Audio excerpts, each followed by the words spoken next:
Hello everyone. तो आज हम लोग क्लास 9th मैथ का एक चैप्टर है नंबर सिस्टम, जिसमें कुछ टॉपिक के ऊपर डिस्कस करने वाले हैं, जैसे कि rational number, natural number, whole number, integer, ये सभी के बारे में देखेंगे। रेशनल नंबर क्या है?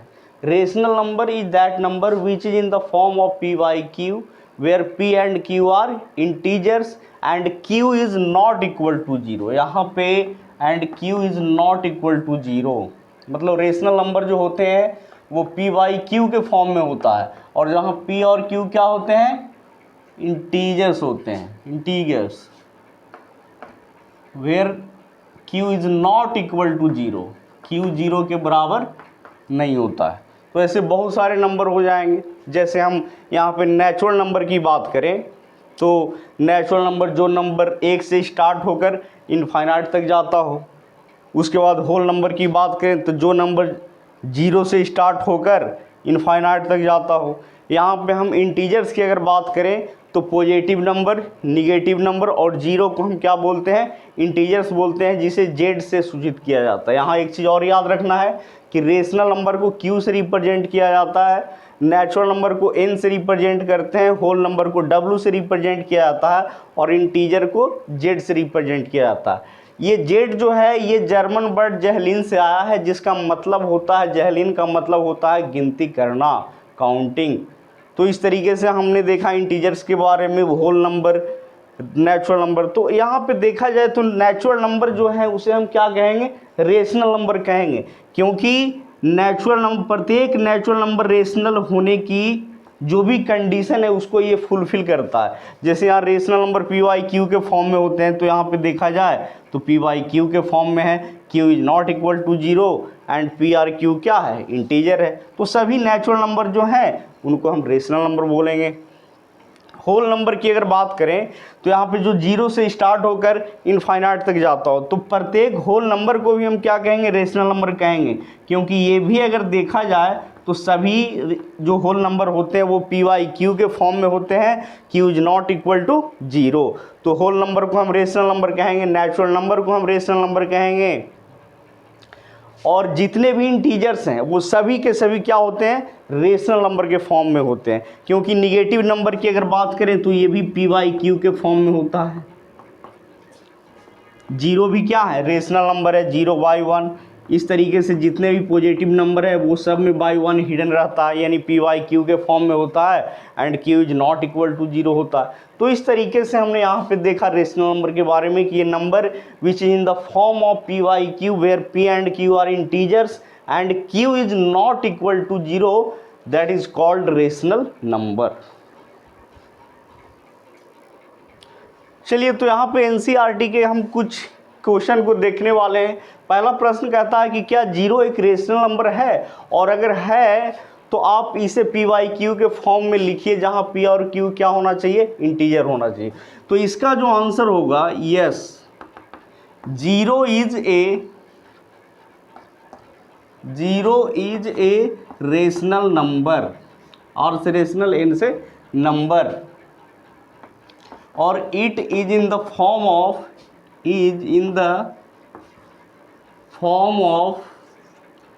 P by Q, where P and Q are integers and Q is not equal to zero.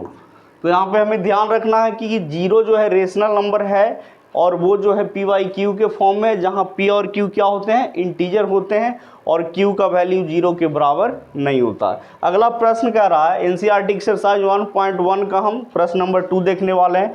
Find 6 rational number between 3 and 4। 3 और 4 के बीच हमें 6 रेशनल नंबर निकालना है। तो यहाँ पे एक चीज़ याद रखना है कि हमें n इज इक्वल टू कितना? 6 रेशनल नंबर, 6 रेशनल नंबर निकालना है। तो अब हमें करना क्या है? पहले तो देखेंगे 3 इधर लिख देना है, इधर 4 लिख देना है, दोनों का देखना है डिनोमिनेटर। तो दोनों में डिनोमिनेटर क्या है? सेम है। अब यहाँ पे हमें n+1 का वैल्यू निकालना है। तो 6 + 1 कितना हो जाएगा? 7। यानी अगर 10 कहेगा तो +1 करेंगे, अगर 11 कहता तो 12 कर देते, मतलब 20 रेशनल नंबर तो 20 + 1। इसी तरीके से अगर 6 रेशनल नंबर बोला है तो 6 + 1, यानी 7 से ऊपर नीचे क्या करना है, मल्टीप्लाई कर देना है दोनों में। तो इस तरीके से हमें इक्विवेलेंट रेशनल नंबर मिल जाएंगे। यहाँ पे देखा जाए तो कितना मिल जाएगा, 21/7, और इधर से हो गया 28/7।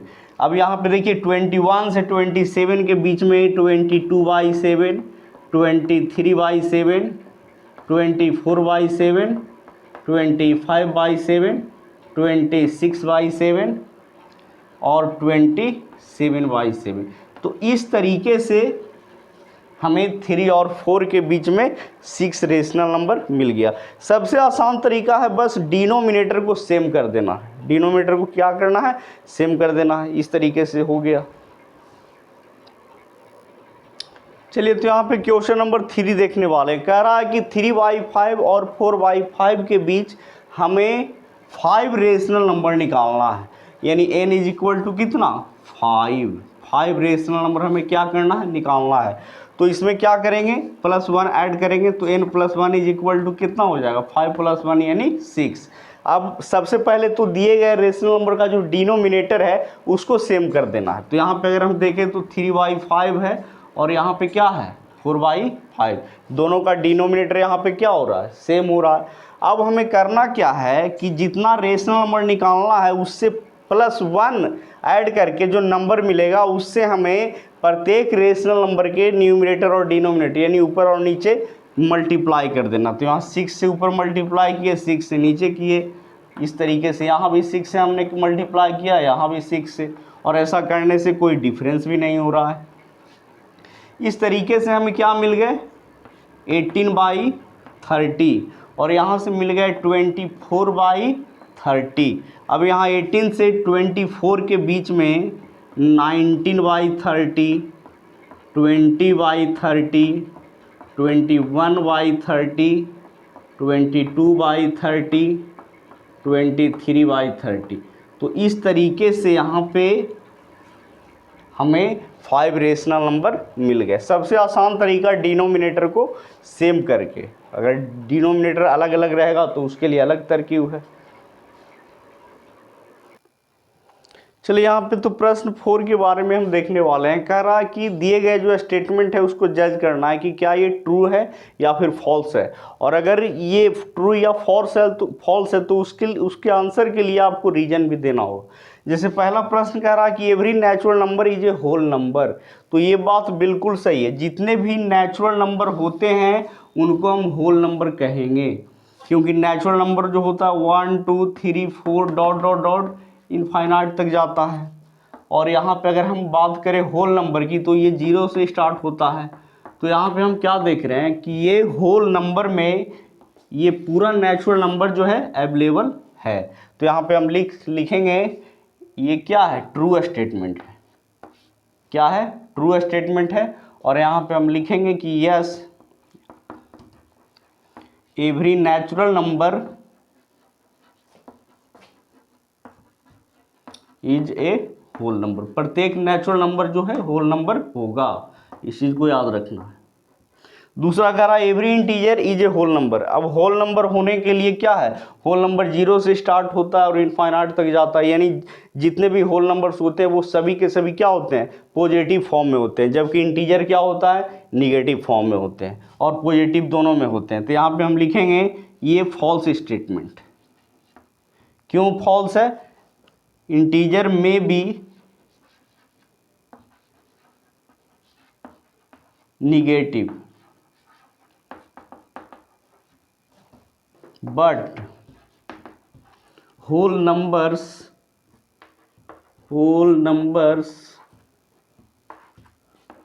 are always positive, तो इस तरीके से हो जाएगा कि ये गलत स्टेटमेंट है, क्योंकि इंटीजर निगेटिव में भी होता है और जबकि होल नंबर केवल क्या होते हैं, पॉजिटिव फॉर्म में होते हैं। कह रहा है every rational number is a whole number. क्या हम सभी रेशनल नंबर को होल नंबर बोलेंगे, नहीं, क्योंकि रेशनल नंबर क्या होता है, निगेटिव में भी होते हैं, पॉजिटिव में भी होता है, लेकिन होल नंबर जो है हमेशा पॉजिटिव में होते हैं। ये भी क्या है, फॉल्स स्टेटमेंट है। लिखेंगे फॉल्स, लिखेंगे रेशनल, आर से रेशनल, एन से नंबर, रेशनल नंबर में बी निगेटिव,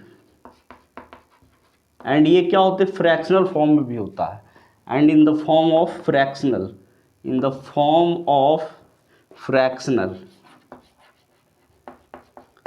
जैसे यहाँ पे हम लिखते हो 1/2 - 3/4, तो ये क्या है, फ्रैक्शनल फॉर्म में है, but whole number always in positive and not in the form of fraction.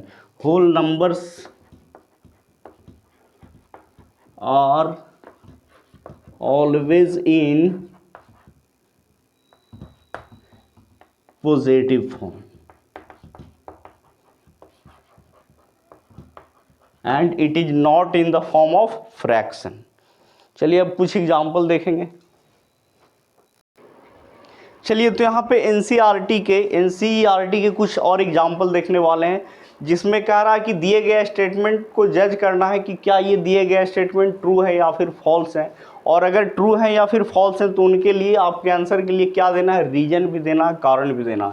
पहला प्रश्न कहता है कि every whole number is a rational number, every rational number,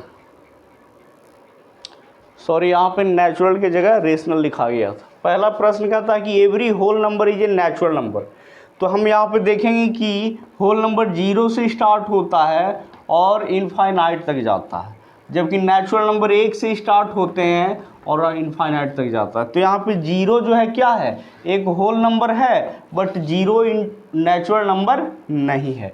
तो ये कैसा स्टेटमेंट हो गया, फॉल्स स्टेटमेंट, फॉल्स हो गया। लिखेंगे 0 is a whole number and it is not a natural number।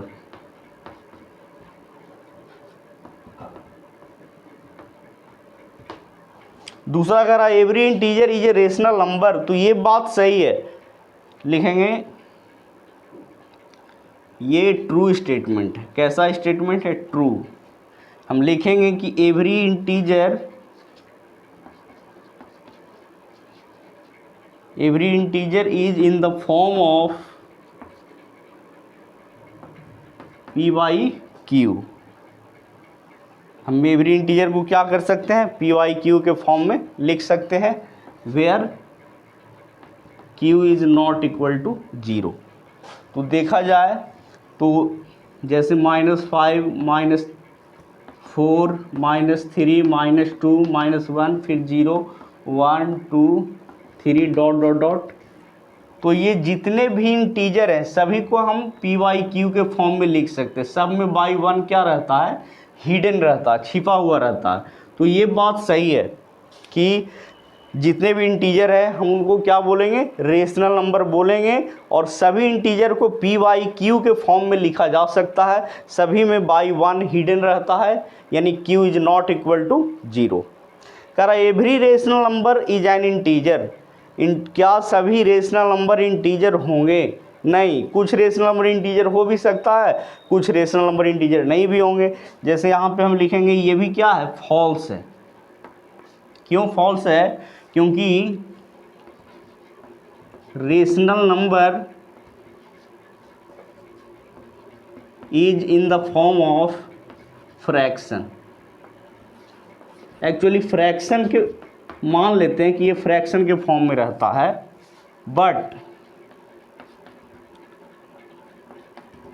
Integer is not in the form of fractional part. बोलचाल की भाषा में हम यहाँ पे ले रहे हैं फ्रैक्शनल पार्ट, ये फ्रैक्शनल पार्ट के फॉर्म में नहीं होता है। तो इस तरीके से हमने देखा कि एवरी रेशनल नंबर जो होता है वो इंटीजर नहीं होता, ये फॉल्स स्टेटमेंट है, क्योंकि रेशनल नंबर जो होते हैं फ्रैक्शन के फॉर्म में। जैसे हम यहाँ पे इसके बारे में देखें तो 3/5 क्या है, ये रेशनल नंबर है, ये कभी भी इंटीजर नहीं हो सकता, ये इंटीजर नहीं है। ठीक है, आगे देखेंगे।